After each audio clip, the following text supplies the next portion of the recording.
अस्सलाम वालेकुम। मैं हूं आयशा रफीक और आप देख रहे हैं हमारा YouTube channel Ayesha Rafiq official. कहते हैं कि इंसान की जिंदगी में कुछ ऐसे वाकयात होते हैं जो बरसों की कुर्बानियों, भरोसे और धोखे की दास्तान बन जाते हैं। ये कहानी है एक ऐसी औरत की जिसने 24 साल अपनी जिंदगी, अपनी कमाई और अपना यकीन एक ऐसे शख्स पर कुर्बान कर दिया जो आखिर में उसके ख्वाबों को चकनाचूर करके चला गया। ये है डॉक्टर नसरीन की कहानी, जो 22 साल बरतानिया में गुजारने के बाद जब पाकिस्तान पहुंची तो उसके शौहर का असल चेहरा उसके सामने आ गया और ऐसे ऐसे राज फाश हुए कि जिनके बारे में डॉक्टर नसरीन ने कभी सोचा भी नहीं था। यानी जिस शौहर के साथ वफादारी की और जिस पर उसने अपनी सारी जिंदगी की कमाई लगा दी, जिससे उसने कभी कोई फरमाइश नहीं की, कोई मुतालबा नहीं किया, कोई खर्चा नहीं मांगा, बल्कि उल्टा उसे कहा कि आपको कोई नौकरी मिलती है तो ठीक है, अगर नहीं मिलती तो कोई बात नहीं, मैं जो पैसा कमा रही हूँ वो हमारे लिए काफ़ी है और उन पैसों का इस्तेमाल भी आपने अपने ही हाथों से करना है। यानी घर को, फैमिली को, अपने और मेरे घर वालों को, सबको आपने ही लेकर चलना है। डॉक्टर का ताल्लुक अलीपुर से था। जब उसकी उम्र 28 साल हुई तो घर वालों ने शादी पर जोर दिया। घर वालों के कहने पर शादी कर ली, मगर शादी के बाद अपने शौहर के साथ बरतानिया जाने का फैसला किया। वो पाकिस्तान में डॉक्टर बन चुकी थी और बरतानिया जाकर जब उसने नौकरी के लिए अप्लाई किया तो एक अच्छे अस्पताल में उसे जॉब मिल गई और अच्छी खासी तनख्वाह भी मिलने लगी। डॉक्टर नसरीन ने अपने शौहर से कहा कि आप नौकरी ढूंढते रहो, अगर ना भी मिली या कम तनख्वाह पर भी मिल गई तो कोई बात नहीं, मैं अच्छा पैसा कमा रही हूँ, जो पैसे कमाकर मैं आपको दूंगी उन्हें आपने ही मैनेज करना है। अब इन 22 सालों के दौरान इनका मामूल कुछ यूं था कि डॉक्टर नसरीन कभी कभार ही पाकिस्तान आती थीं, लेकिन इनका शौहर शादी के 7-8 साल बाद हर 4-6 माह बाद पाकिस्तान आ जाता था। बीवी को मालूम नहीं था कि मेरा शौहर बार बार पाकिस्तान क्यों आता है। हाँ, ये ज़रूर पता था कि जो पैसे मैं इसे देती हूँ वो पाकिस्तान जाकर कोई ना कोई प्लॉट खरीदता है या अपने घर वालों को कोई ना कोई कारोबार शुरू करवाता है। क्योंकि बरतानिया में एक डॉक्टर की अच्छी खासी तनख्वाह होती है, इसलिए वो अपने पूरे खानदान को आसानी से संभाल सकती थी। मगर उसे ये पता नहीं था कि जिस शख्स पर वो अंधा एतमाद कर रही है वो उसे मुसलसल धोखा दे रहा है।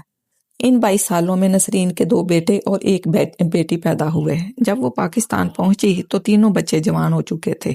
अब मामूल बन चुका था कि शौहर हर 6-8 माह बाद आता और 10-12 दिन रहता, फिर वापस बरतानिया चला जाता।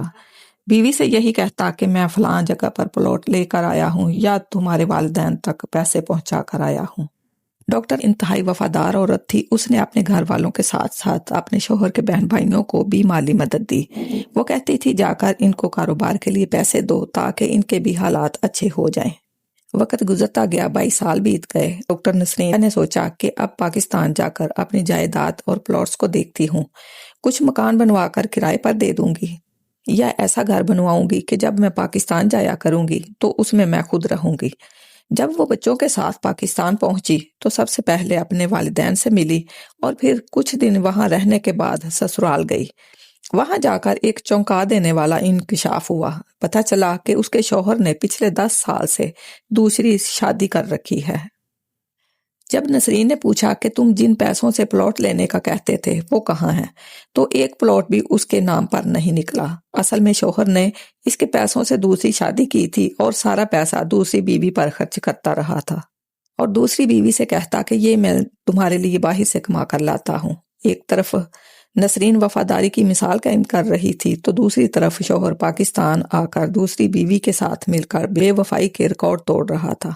जब नसरीन ने अपने शौहर से पूछा कि तुमने ये मेरे साथ क्या किया, तो शौहर ने डटाई से कहा कि मेरा हक है, मैं 2 शादियां करूं, 3 करूं या 4 करूं, इस्लाम ने मुझे इजाजत दी है। नसरीन ने कहा कि मैंने तुम्हें कब मना किया है दूसरी शादी करने से, लेकिन तुमने मेरे कमाए हुए पैसों से दूसरी शादी की और मुझे सारी उम्र धोखे में रखा।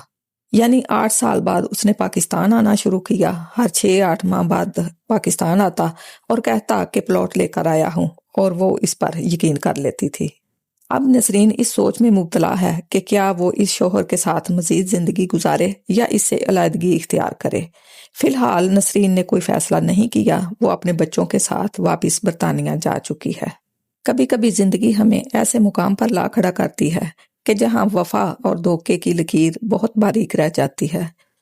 نسرین کے لیے اب فیصلہ کرنا مشکل ہے کہ کیا وہ اپنے شوہر کو معاف کر دے یا 22 سال کے بھروسے کا بدلہ انصاف سے لے۔ آپ کیا سمجھتے ہیں؟ نسرین کو معاف کر دینا چاہیے یا کیا کرنا چاہیے؟ کمنٹ باکس میں ضرور بتائیے گا۔ اس کے ساتھ ہی اپنی میزبان عائشہ رفیع کو اجازت دیجیے۔ اللہ حافظ۔